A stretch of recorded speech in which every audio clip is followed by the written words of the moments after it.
Hello students, आज की class में हम डिस्कस करने वाले हैं क्लास 10 एनसीईआरटी एक्सरसाइज 7.1 का question number 7. Question is find the point on the x axis which is equidistant from 2, -5 and -2, 9. तो हमें एक्स एक्सिस पे एक ऐसा पॉइंट लोकेट करना है, ऐसा पॉइंट ढूंढना है जो हमें ये दो पॉइंट्स दिए हुए हैं इन दोनों से इक्विडिस्टेंट हो, यानी इक्वल डिस्टेंस पर हो. तो स्टार्ट करते हैं. सबसे पहले तो हम ये देखें कि अगर कोई पॉइंट एक्स एक्सिस पे होगा तो उसके कोऑर्डिनेट्स क्या होंगे. तो हम ये एक्सिस ड्रॉ कर लेते हैं. ये हमारा एक्स एक्सिस है और ये हमारा वाई एक्सिस है, और ये हमें पता ही हमारा ओरिजिन है. अगर कोई पॉइंट एक्स एक्सिस पे यहाँ है या यहाँ है, कहीं भी है, तो यहाँ हम इनसे ध्यान से देख सकते हैं कि उसके पास x की वैल्यू तो है, लेकिन क्या y की वैल्यू है उस पर कोई. y की वैल्यू के लिए उसे या तो अप मूव करना पड़ेगा या डाउन, या तो ऊपर जाए या नीचे जाए. लेकिन जब वो है ही x एक्सिस पे तो y उसके पास कुछ भी नहीं है. इट मीन्स उसकी y की वैल्यू क्या होगी, 0. तो हमें ये ध्यान रखना है when ever a point on the x axis, तो उसके कोऑर्डिनेट क्या होंगे, x, 0. उसका y 0 होगा. अब ऐसा ही कोई पॉइंट है x एक्सिस पे, हम मान लेते हैं x, 0 कोई पॉइंट है जो 2, -5 और -2, 9 से इक्वी डिस्टेंट है, यानी ये डिस्टेंस और ये डिस्टेंस जो है इक्वल है. तो इन पॉइंट्स को हम नेम कर देते हैं. ये P ले लेते हैं, इसे Q और इसे R. अब हमें जो कंडीशन दी हुई है वो दी हुई है कि PQ जो है वो PR के इक्वल है, because P is equi distant from Q and R. तो यही जो इन्होंने हमें कंडीशन दी है उसमें डिस्टेंस फार्मूला यूज़ करते हुए हम पॉइंट्स को ढूंढेंगे. तो स्टार्ट करते हैं. अब सबसे पहले PQ डिस्टेंस चाहिए. तो P के डिस्टेंस के लिए हम डिस्टेंस फार्मूला लगाते हैं. हमारा डिस्टेंस फार्मूला x2 - x1, तो x2 - x1 यानी 2 - x whole square plus y2 - y1 यानी -5 - 0 होल स्क्वायर. और ये किसके इक्वल होना चाहिए, ये इक्वल होना चाहिए PR के.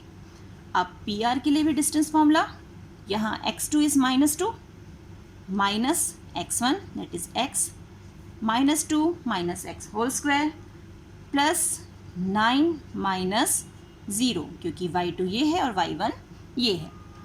ठीक है. अब यहाँ हम सॉल्व करेंगे तो रूट से रूट हमारा कैंसिल हो गया. हमारे पास क्या मिला, हमें 2 - x होल स्क्वायर, और ये -5 का स्क्वायर करेंगे तो +25. यहाँ हमें मिलेगा -2 - x होल स्क्वायर, और 9 का स्क्वायर करेंगे यानी +81. अब यहाँ पर एक चीज़ ध्यान देने वाली है जो मैक्सिमम स्टूडेंट्स मिस्टेक कर देते हैं. जब हम बहुत जल्दी में क्वेश्चन करते हैं ना, तो हम ध्यान नहीं देते कि ये स्क्वायर खोलना है हमें. हम क्या करेंगे, 2 का स्क्वायर x का स्क्वायर लेके सॉल्व करना शुरू. अरे भाई, ये a - b होल स्क्वायर है, तो 2ab की टर्म भी तो आएगी, तो हमें उसका ध्यान रखना है. तो यहाँ हम a - b होल स्क्वायर वाला फॉर्मूला यूज़ करेंगे. तो a स्क्वायर यानी 2 square -2ab plus b square, और 25 तो यहाँ है ही. सेम हमें यहाँ भी फॉर्मूला यूज़ करना है, बस यहाँ एक ही जगह इस बार -2 है. तो -2 square -2a is -2 into b, और प्लस b स्क्वायर, और 81 ऑलरेडी यहाँ पर है. अब इसे सॉल्व कर लेते हैं. ये 4, ये -4x plus x square plus 25, यहाँ भी -2 स्क्वायर किया तो 4 minus plus 4x plus x square plus 81. अब ये 4 और ये 4 कैंसिल, क्योंकि same sign same values. x square cancel, तो हमारे पास क्या बच गया यहाँ, -4x प्लस 25, और इधर बचा 4x प्लस 81. x की टर्म्स को हम लेफ्ट हैंड साइड पे ले जाते हैं, और जो हमारी कांस्टेंट टर्म्स हैं उन्हें राइट हैंड साइड पे. तो -4x ऑलरेडी यहाँ है, ये 4x भी माइनस का बन के यहाँ आ गया. 81 यहाँ बैठा हुआ है, 25 उसके पास माइनस का बन के चला गया। तो अब ये हो गया -8x और यहाँ हमें क्या मिल गया 56। तो x इज़ -56/8। तो हमें क्या मिला यहाँ पर -7। तो ये वैल्यू मिली हमें x की। तो हमसे पूछा गया है पॉइंट। तो जब हम पॉइंट की बात करेंगे तो पॉइंट हमने क्या लिया था, पॉइंट था हमारा x, 0। तो पॉइंट हमारा क्या बन जाएगा उससे -7, 0। तो देख रहे हैं हमने x एक्सिस पे जो पॉइंट था उसे दी गई कंडीशन के अकॉर्डिंग हमने उसे ढूंढ लिया, लोकेट कर लिया। अब इसी में एक चीज़ मैं और ऐड करना चाहूँगी, अगर ये पॉइंट x एक्सिस की जगह y एक्सिस पे होता, यानी हमें कहा जाता y एक्सिस से वो इक्विडिस्टेंट है, या तो पॉइंट यहाँ होता या ऊपर होता।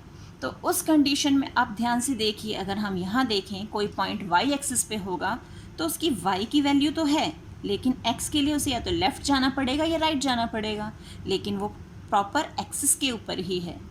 तो यहाँ पर उसकी x की वैल्यू 0 हो जाएगी। तो हमें ध्यान रखना है कि अगर पॉइंट x एक्सिस पर है तो उसका y जो है वो 0 हो जाएगा, और अगर वो y एक्सिस पर है तो उसका x 0 हो जाएगा। तो क्वेश्चन किसी भी ढंग से आ सकता है, हमें बस ध्यान रखना है कि पॉइंट जो हमें दिया गया है, जहाँ से हमें डिस्टेंस देखना है, whether it is on x axis और y एक्सिस। तो आई होप आपको ये क्वेश्चन क्लियर हो गया होगा और x एक्सिस और y एक्सिस का कॉन्सेप्ट भी क्लियर हो गया होगा। तो मिलते हैं एक और वीडियो में, तब तक keep practicing and enjoy maths.